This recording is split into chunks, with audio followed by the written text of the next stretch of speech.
A Giants podcast for Giants fans By Giants fans. from the offseason through the wins and the losses. It's time to take one Giant step. All right, welcome into One Giant Step. After one heartbreaking loss out in Denver, the Broncos beat the Giants 33-32 in another situation where if the Giants simply employ an NFL kicker, maybe they win a football game. Kooky game, wacky game, fun game until the fourth quarter and the outcome, but then even some other fun moments in the fourth quarter. Game was all over the place. And unfortunately, the Giants, as we are used to, here come on the short end of the stick. They lose a game that I'm very much sensing here as Bryce, Gelman, and myself, Shaun, Morash, record this one Giant some hour and a half after the game. I'm very much sensing I am in the huge minority here, but I do believe I'll be in the majority as dust kind of settles here. Bryce, look, I'm angry at Shane Bowen. Clearly Brian Burns is too. I'm very angry at Joe Shane. I think plenty of other fans are too, but I do see some big picture stuff that I'd like to get into with you, but ultimately why the Giants lost this game. For me, the Giants lost this game for a couple of reasons. If I'm ranking them, the Holland and Adebo injuries, I think, are the number one reason they lost the game. The number two reason they lost this game is Joe Shane's reluctancy to waive a guy like Jalen Hyatt, to waive a guy like Deonte Banks, who continue to have to see the field when injuries happen because you don't have better depth. And because you are playing with one hand tied behind your back at a kicker position where you can't even attempt 50-plus yard field goals, and now you can't even trust them to kick extra points when Jude McAtamney, all he needs to do is kick extra points and the Giants win the game. I put that on a Joe Shane situation. The pros of this game that I'm sure we'll get to as well, I mean, the team just went into Denver and put up 30-plus points versus the best defense in football with a rookie quarterback and no wide receiver. And that's for the trees moment. I mean, who cares? That's the biggest part of the whole season, the biggest part of the whole game. But go ahead, Bryce, cook you. I am a lot less optimistic. Again, this is an hour and a half after the game was played and finished. But I don't think it's crazy to say that this is approaching, we got to fire everyone on the coaching staff territory. The fact that you lose that game in the same way you've lost two previous games over the last 2 years, one game, not just 3-4 games ago, is inexcusable. It's unfathomable, Shaun, that they continue to make the same mistakes over and over and over again without actually changing stuff up. And I think it's very hard for me to sit here and look at the positives of the game. That might be a later on in the week sort of situation. I think it's very hard for me to sit here in the moment and tell you, hey, I got some good takeaways from this game. I don't. I can't sit here in good conscience and tell you anything positive about this game, Shaun. I just, for the life of me, and you just mentioned all these, the multitude of reasons why they lost the game, right? And we're going to get into those. You said we're going to get into the pros. You might. I might not have anything. I don't know. We'll see. Shaun, if they have a kicker, no matter what else happened, they still win the game. They still win the game. If the kicker could make 2 extra points, and not just that, if he can make the 2 extra points, if the Giants get that 2-point conversion, or if they stop the Broncos from those 2 2-point conversions, they win the game. All those other things combined, even with Deonte Banks playing some of the worst football that we have ever seen, and this is consistent. This is not new. We know exactly what he provides the Giants on a daily basis, and that's nothing. On a weekly basis, nothing. And it makes no sense to me how he still is employed by an NFL team. Dude, I mean, how many times have I hammered that point home? How many podcasts have I sat here and told you Deonte Banks does not deserve to see the field at all for this team, ever again? And we saw that. We saw that again. Yeah. So you go and you got some positive things. I don't. I for the life of me can't understand how this team continues to lose games in the exact same way. It's not new. They're not creating new ways to lose. They're creating different circumstances, situations to lose, but they're losing the game. They are losing these games for the same effing reasons over and over again. And that's what infuriates me the most, Shaun. All right. So I don't entirely disagree with you. And this is where it's going to become really difficult to figure out what the hell to do with this regime. I'm very stock up on Brian Dable after this game. I very much am. You're not going to be able to sway me.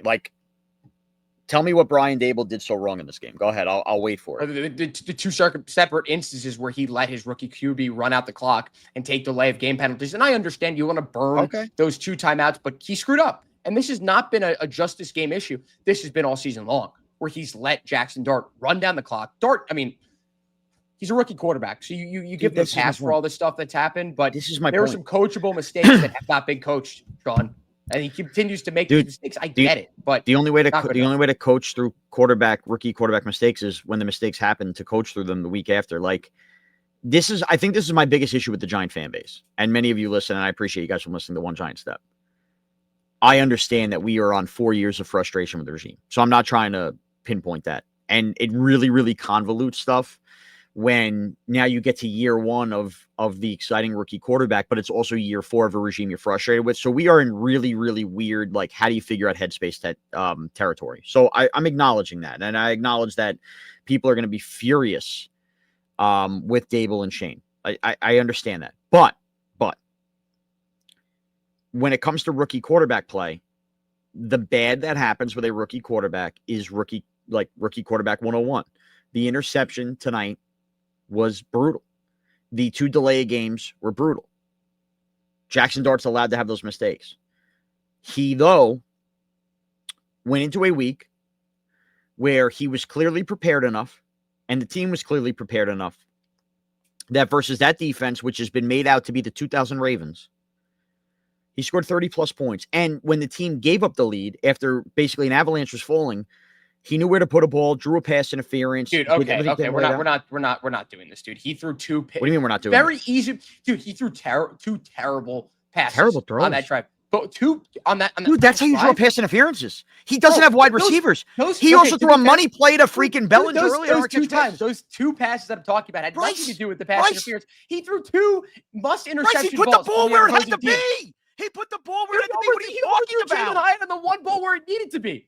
And then Jalen Hyatt, a real wide receiver, gets out and catches that ball. He laid it out in front of Jalen Hyatt. He was like 4 or 5 feet away from him on the right. Bro, Jalen Hyatt go back and watch the play. Jalen Hyatt. You know I'm not a big fan of Jalen Hyatt, but I'm not going to sit here and blame that on him. It was Hyatt's fault. It was an overthrow.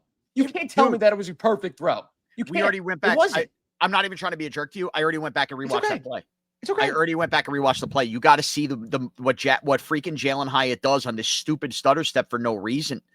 He hesitates by that. Jackson Dart puts the ball where he wants to be. This kid just scored 32 points in Denver. Really should have been 34 points, 35. Really. But you can't sit here and tell me that Jackson Dart was great on that final drive. They got bailed out by penalties. 75 yards of penalties. He's part of the reason they're drawing penalties. That is a defense at home that is the best defense by far in the NFL. And they played one of the most undisciplined football games that I've ever seen in my entire life. They've been penalized all year, and Jackson Dart knew that. But that's part of the game plan, dude. That's what I'm talking about. That is what I'm talking about. Sitting in the pocket and getting popped is part of the game plan? Yes, it is. Yes, it is. He's not turning the ball over there. This is all stuff Jackson Dart studied, and he played to it. He scored 32 points. It really should have been 35 points with a freaking kicker in Denver with that defense. And they lost the game. Yeah, they lost. And why did they lose the game? They lost the game because they don't have a kicker and because Shane Bowen's rushing 3 and couldn't play with Deonte Banks playing out there and because Joe Shane refuses to acknowledge mistakes. Like, that's what I'm getting at. I get it. Brian Dable and Jackson Dart came to play today. The rest of this team let them down big time. Big time, especially on defense. Something I was thinking about throughout the course of that final quarter was, dude, where did the pass rush go? The pass rush was dominant in the first 3 quarters, and they allowed 33 points in that fourth quarter, largely due to the fact that they were giving Bo Nix all day to throw. And I don't think they had 1 sack in that fourth quarter, if I'm remembering correctly. I don't think so. I mean, Bo Nix is one of the least sacked quarterbacks in football. I agree with you. But they sacked him a lot, and they at least stifled him. And Brian Burns after the game is pissed about rushing 3. I'm with you, man. I thought the defense let him know. Dude. And in the moment, I'm sure you felt the exact same way, along with most of the other Giants fans watching this on that final drive, where again Shane Bowen comes out and he's rushing 3, and he's got 8 men deep, trying to keep things in front of him. And guess what? Newsflash, Shaun. Same thing that happened in the Cowboys game happened here because apparently we don't learn from our mistakes. It's impossible. Yeah. It really is impossible to be that incompetent as a coordinator in the NFL. Yeah, Shane Bowen was terrible. I mean, he was terrible. They if Deonte Banks doesn't see the field, is it a little different? maybe, but he has to Definitely. see the field. He has to see the field because your depth is tested in the NFL and your depth is put together by a general manager. And that's what cost them. And people are going to yell and scream and pinpoint. And maybe I'm not striking the right tone. And I really, frankly, don't give a shit if I'm not. This Giants season in 2025, I said it after the Eagle game. I said it before the Eagle game. I said it before this fucking game. And I'm not wrong here. The season is not about wins and losses. And I don't know how many fucking Giant fans need to get that through their head. It's not about wins and losses. I don't give a fuck that I'm banging on the table right now, typing all the shit that Bryce hates. I don't give a fuck. It is not about wins and losses. The 2025 Giants season is about developing the fucking rookie quarterback and having him learn from his fucking mistakes and having heroic moments. And Dude, today, but we said, Denver had it all. You can't say last week that we're going to allow Giants fans to feel however they want to feel. And Giants fans are pissed after this game. And then They should be pissed. Wins and losses don't. Dude, because they scored 33 points in the fourth quarter. People have a right to be pissed off about that. Okay. Even if wins and losses don't matter. You do not lose that game. You cannot lose that game. That's can't you valid. both- That's can't you both- incredibly valid. Can't you both be angry and understand that this isn't the same as losing like a bad loss in what you thought was going to be a playoff year and understand like, damn, there's a million reasons the Giants lost this game, but ultimately the bigger picture is we're fucking developing a quarterback that just, holy shit, look what he just did in Denver. Like that's the bigger story today. It is. Yeah. It is. Bryce, I'm going to run a test on you. I've already run on a couple people. All right. Okay. And I need you to be the mature human being here. Okay. I try it. Bryce Gelman. Jackson Dart's the quarterback of the New York Football Giants, and you've now seen 4 weeks of what he's done. And again, think about what the noise was heading into this game, what he just did. On July 23rd, when training camp opens for the New York Giants in 2026, you don't even have to know a single offseason move right now. Just think about this. You don't have to know a single offseason move right now. Not one. Are you going to be thinking playoffs and excited about Jackson Dart? Speak, because we're on a podcast. Don't just shake your head. Speak. Yeah. Oh, yeah. That's a good point. That's a good point. We're also on audio. Okay. Check us out. Okay. And I want all yes. Giant fans to answer that question. Yes, Yeah. you are. Why are you going to be thinking that? Because of how the quarterback played this year. Okay. So point, checkmate, everything. Dude, but that I still like. I do. I think understand it's we want. I relevant to understand the we wanted this conversation, pipe but I don't dream. think it's. I understand we wanted this pipe dream of playoffs in this year. Dude, and I we just understand that they gave up wanted 33 our points. team to not give up 33 points in the fourth quarter. I get Like, that. I get that. If you lose this game by 50 points, okay, fine. Yeah, wins and losses don't matter, but you lose the game because you gave up 33 points in the fourth quarter. That's infuriating, no matter if there are expectations or not. And there are expectations now because the quarterback does look like that, Shaun. Exactly. Things change on the fly. I get that the schedule is extremely hard, and I get that going forward, I agree with you that wins and losses aren't everything, but don't give up 33 points in the fourth quarter, and then we won't be screaming and hollering. But I think you could have your cake and eat it too and understand. You could be really disappointed. Go, that sucks. We had a game one. We could have been 3-4. I was dreaming about stuff. And also just realize, big picture, what this season is about, that part of it did get accomplished in Denver today. It did. Would the quarterback arrive? That part did. And I'm not even blaming you for not understanding that. I'm not blaming Giant fans for not getting mad. I am mad. Even if I'm not portraying it, I am upset. I am angry. I think you might be more angry at Giants fans than you are at the because I think Giant fans, and this is coming from the guy that was crying after the Eagle game, but it was the Eagles. I think Giant fans have gotten a little ahead of themselves and a little delusional on what this season versus schedule is. They have been. I didn't pick them to make the fucking playoffs this year. I'm still not doing that. No one did, dude. No. I'm still not doing that. Can I address one thing here? Yeah, go ahead. Address one thing here, and I'm gonna pull this up because I had it ready. Damn it, it's gone. You know what I'm about to do because this is I don't kind of infuriating for me. It's this picture right here.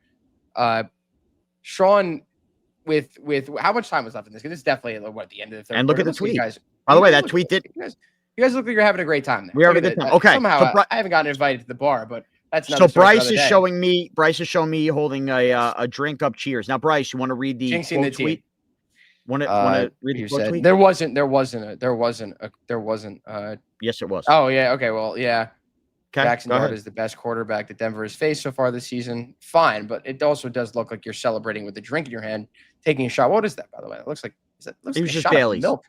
No, it's Bailey's. It's Bailey's. Yeah. We do that at the touchdowns. Bryce, the point is, I was dunking on everybody that killed me for the tweet. Oh, by the way, even after a loss, I was fucking right.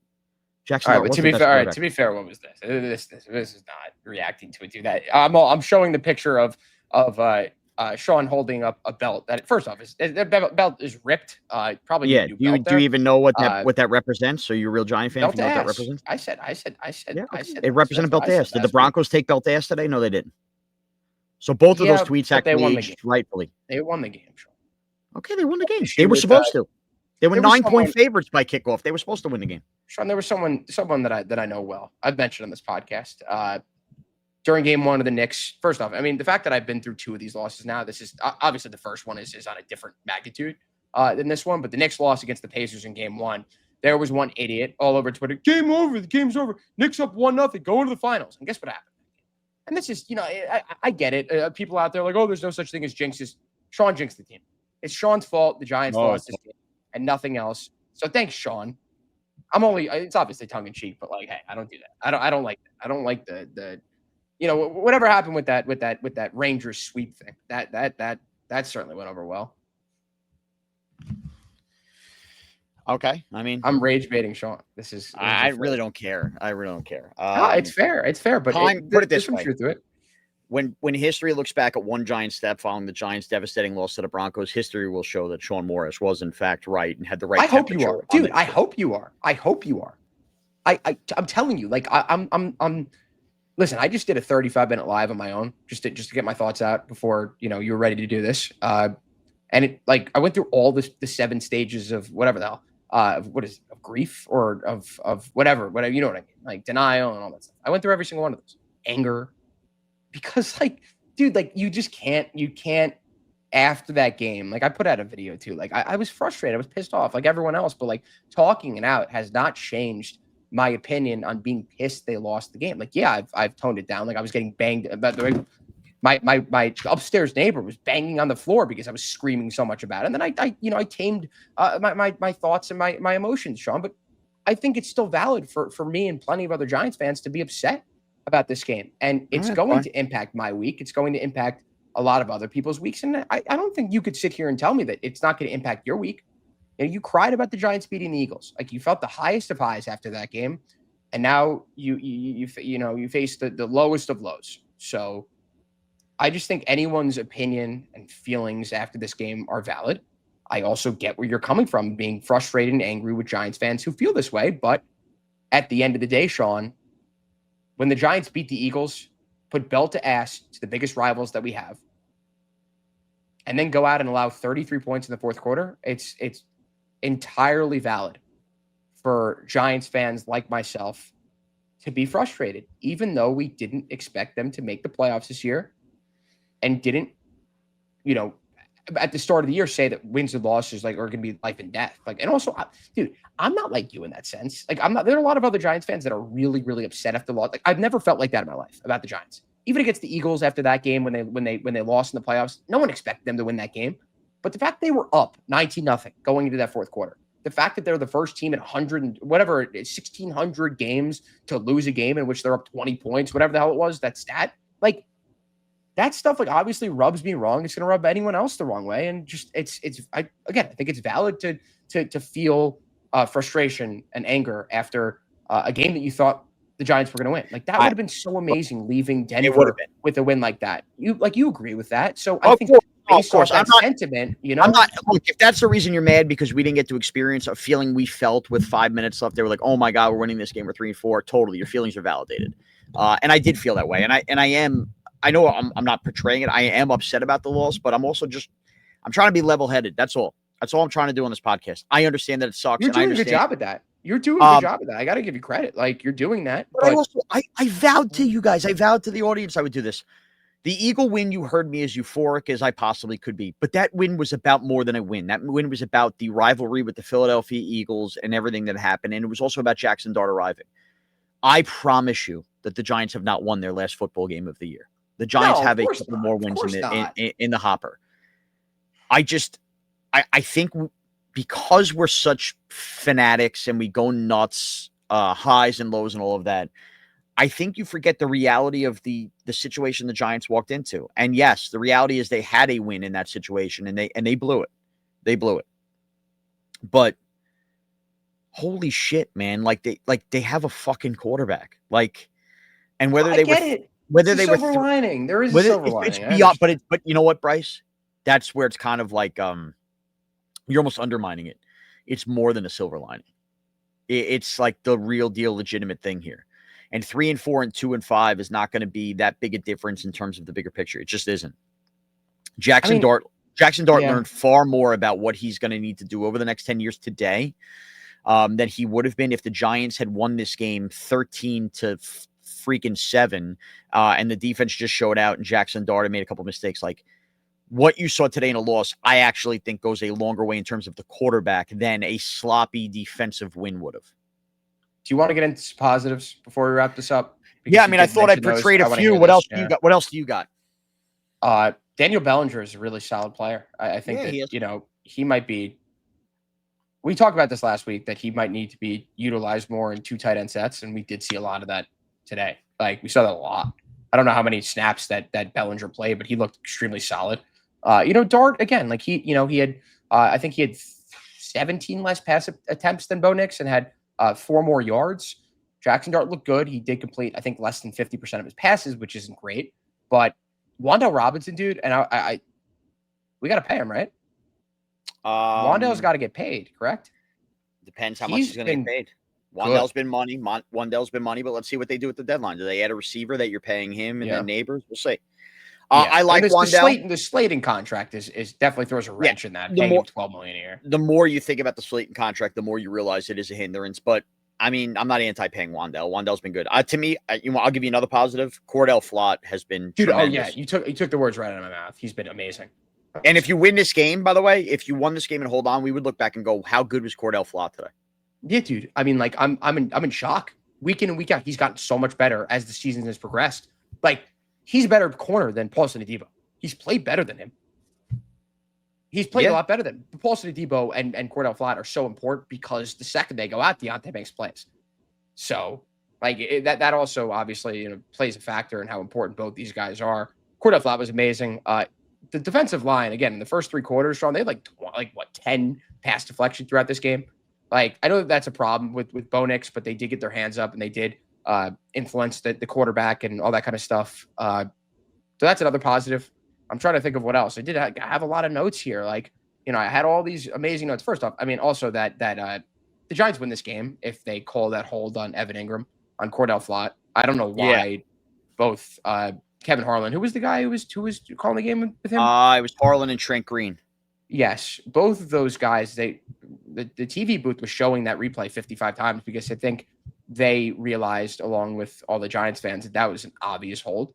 And both Harlan and whatever the guy Green, they did not mention that, which is frustrating because that helps the Giants win the game. But again, there's no point in sitting here and like what ifs. No, I mean that all was that brutal. kind of shit. Just it's deflating. No matter what you want to say about wins and losses, anytime you lose a game in that fashion, give up 33 points to an offense, this isn't like prime Peyton Manning on the Broncos, in 2012. Like this isn't. Sure. This is a not a very potent offense. Like realistically, how many options do they have on the offensive end?